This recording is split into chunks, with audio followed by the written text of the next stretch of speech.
Hi friends, I'm here today for story time. Today I'm doing story time from my yard and I'm joined by some friends in the trees. I don't know if you can hear them, but they are singing in the trees. And so today I thought I would read about them. It's a little bit windy, and maybe there's you can see some clouds behind me. Maybe we'll have some rain, which is very exciting. But today I wanted to read about birds, and I have a couple books kind of about birds. This first book is about birds, and again, it's one of my favorite Scholastic First Discovery books. I love these books, and here's one for you today. Birds. Birds are beautiful to watch. A few flaps of their wings, and off they fly. This picture shows the parts of a bird. Its wing, its beak, its feet, and its tail. These are cool pages. Look how they're clear. They're kind of clear, and they change just to the other side. The bird's lightweight skeleton helps it fly. Many of its bones are hollow. That means that's like this. That's like my fingers would be the bone, and inside there's nothing. It's hollow. And here are the same parts. Here's its wing. Here's its beak. Here's its neck. Here's its feet and its tail. But this is what it looks like inside the feathers. Beaks come in many different shapes and sizes. Most birds, well, here's all the different beaks, right? Here's a crossbill. Its beak actually crosses a little bit. Here's an eagle. That's its beak. An eagle is a meat eater, so it has a kind of beak where it can tear apart meat that it wants to eat. Here's a parrot. Parrots like to eat seeds and fruit. Wow, look at this beak. That's called an avocet. I'm not very familiar with that bird. And this is a flamingo. And this is a woodpecker. And if you've ever seen a woodpecker, they use their long, pointy beak to peck into wood. And inside the wood, they find bugs that they eat from there. Most birds have 4 toes. Some have hooked claws for catching prey.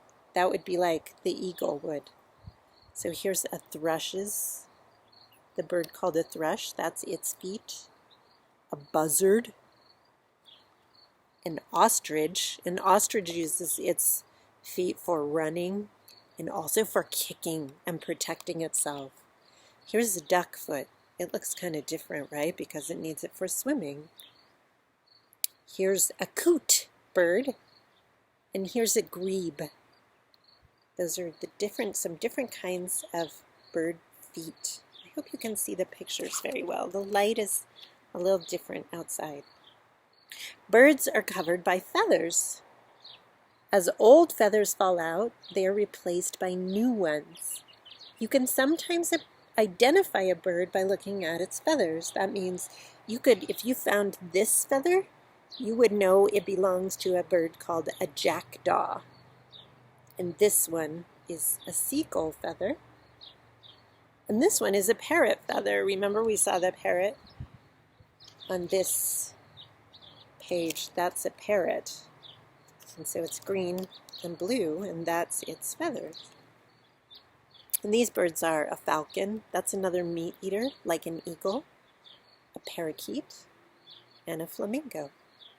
So when you turn this clear page, it's going to show you there's the parrot that we saw, its feather over here. Here's the blue parrot, and there's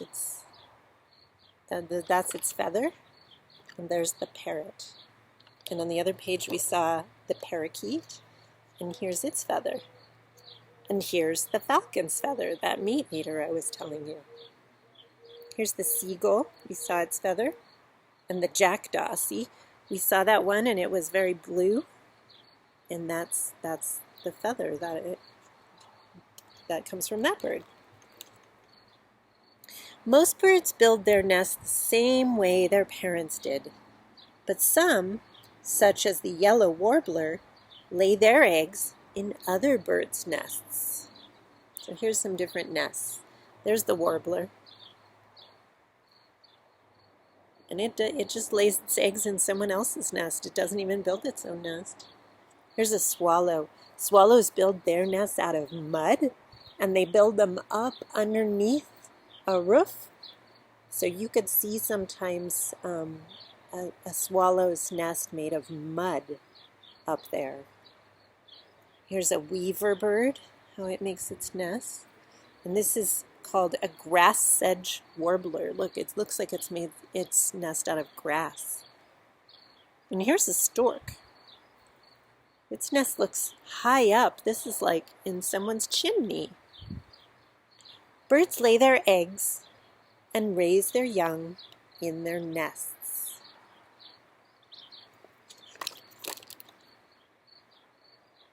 And nests are often hidden and hard to see. Why do you think they would want to hide their nests? Birds sometimes build their nests in birdhouses that people provide. We've had that at our school. We have one of those. This chickadee has built its nest in someone's mailbox. That's a funny place to build a nest. Oh, look at the babies inside.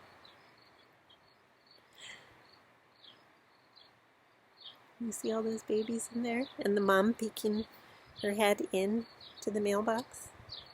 Looks like this mailbox has a door that opens like this. Male and female redstarts take turns feeding grubs to their babies. I wonder if you know what a grub is. A grub is a larva. And we have talked a lot about larvae, that butterflies have larvae. Those are baby butterflies. Moths have larvae, and those are baby moths. Beetles have larvae. Then those are probably grubs, are probably beetle larvae, but they're like worms or caterpillars, and they're yummy to eat if you're a bird. The baby birds have to eat every few minutes. Like we probably eat every few hours, but these birds use so much energy they have to eat every few minutes. Do you see them? Those are their mouths. Their mouths are up like this. Open, just open, like feed me now, feed me, I'm so hungry. Every few minutes. And here's the mom, or this is probably the dad because it's very colorful. And look, it's got a grub. It's got a little caterpillar that it's feeding to its babies.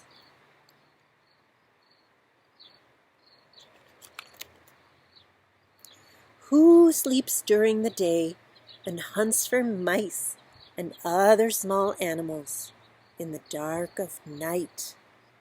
I bet you know this one. Yes, it's the owl.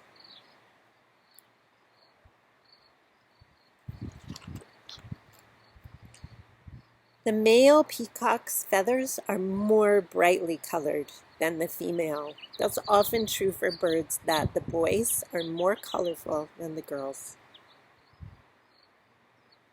The female is called a peahen.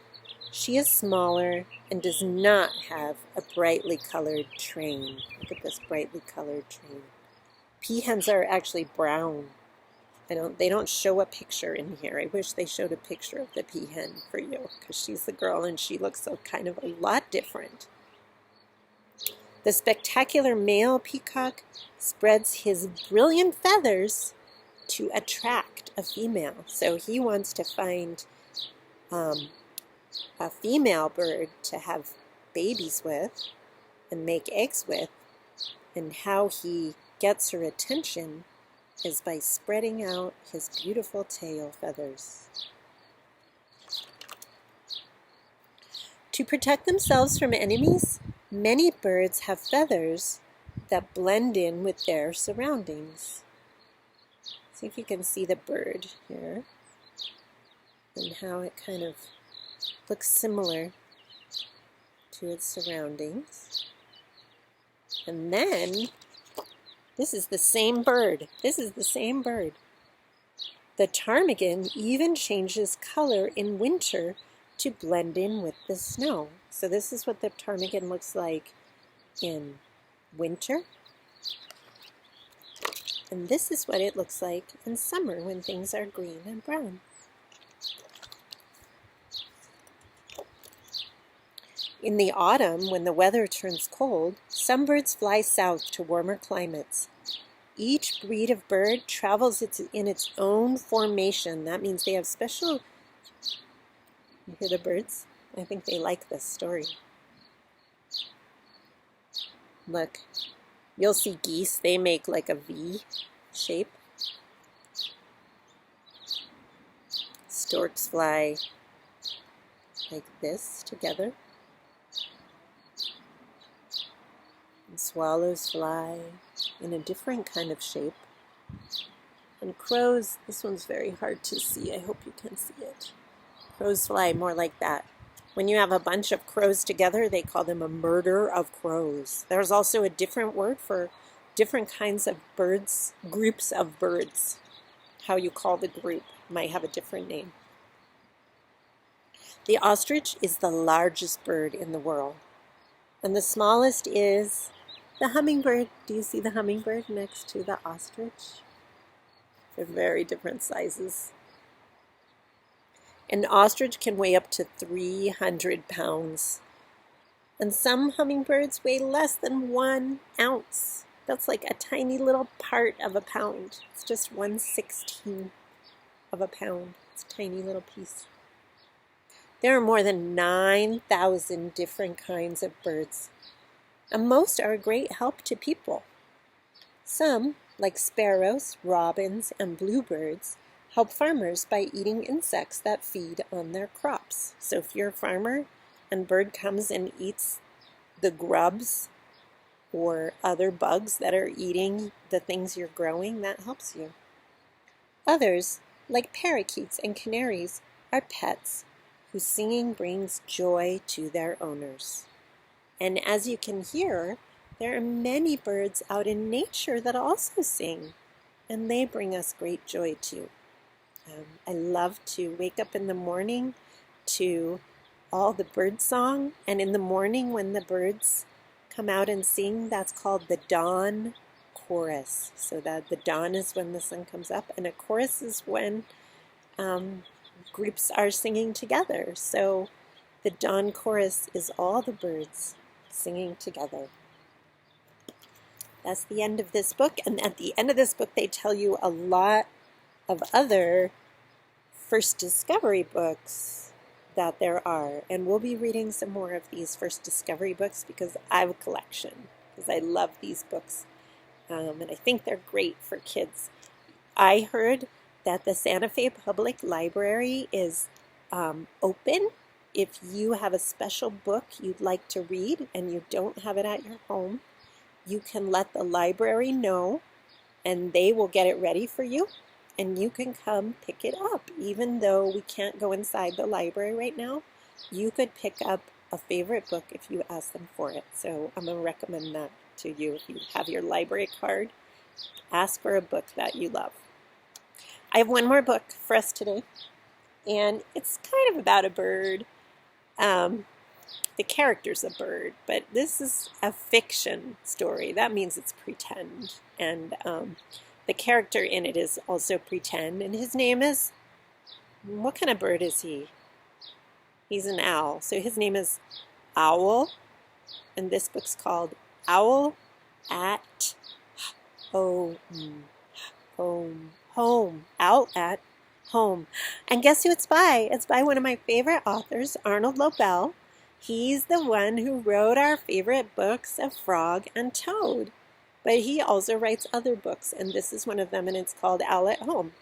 But like the Frog and Toad books, I put my name in this book so everybody would know it's mine, so it doesn't get lost. If it gets lost, people will say, oh, that's Stephanie's book. I can bring it back to her. This book, like the Frog and Toad books, has several stories, and you can see here are the stories. And if you look at the story and then you look all the way across from it, it tells you what page it's on. So I actually today wanted to read the last story. This would be the first story, and this is the last story in this book. It's called Owl and the Moon. It's on page 51. This book has quite a lot of pages. So I need to go back. Oh, that's page 20. That's not far enough. Oh, that's page 41. That's not far enough. Page 44. That's still not far enough. Page 49. We're almost there. Page 51 is for Owl and the Moon. One night, Owl went down to the seashore. Well, we couldn't do that, right? We don't live that close to the seashore. It would take us a while. Owl went down to the seashore. He sat on a large rock and looked out at the waves. Everything was dark. Then a small tip of the moon came up over the edge of the sea.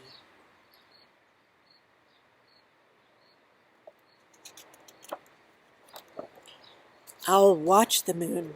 It climbed higher and higher into the sky. Soon the whole round moon was shining.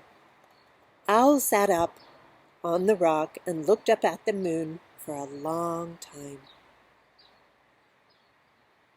If I am looking at you, moon, then you must be looking back at me. We must be very good friends.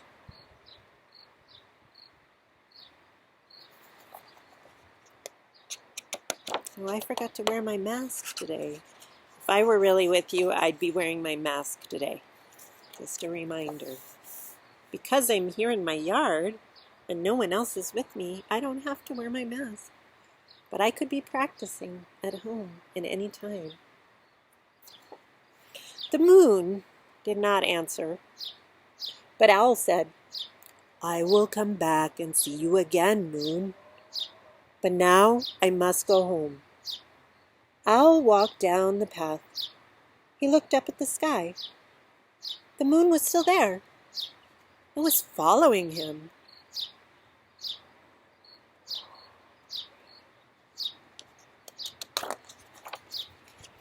No, no, moon, said Owl. It is kind of you to light my way, but you must stay up over the sea where you look so fine.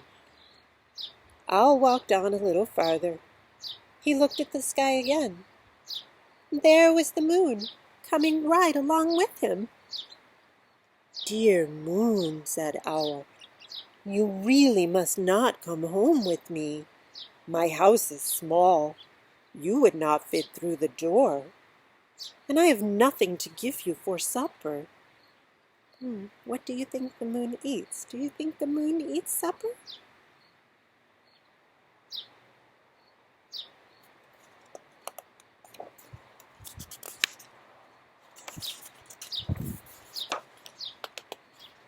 Owl kept on walking.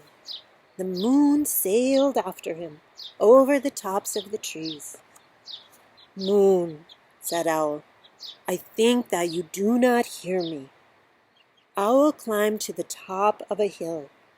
He shouted as loudly as he could, Goodbye, moon!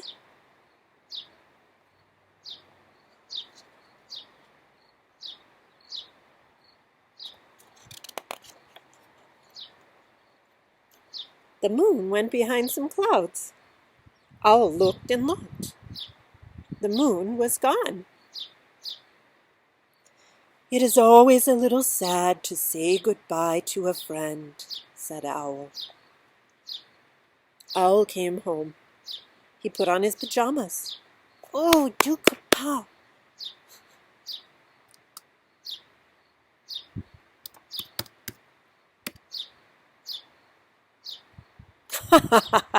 Did you see me do that? That's because I was mad. I thought my computer stopped making this work. Let's try again. Owl came home. He put on his pajamas and went to bed. The room was very dark. Owl was still feeling sad. All at once, Owl's bedroom was filled with silver light. Owl looked out of the window. The moon was coming from behind the clouds. Moon, you have followed me all the way home. What a good, round friend you are, said Owl.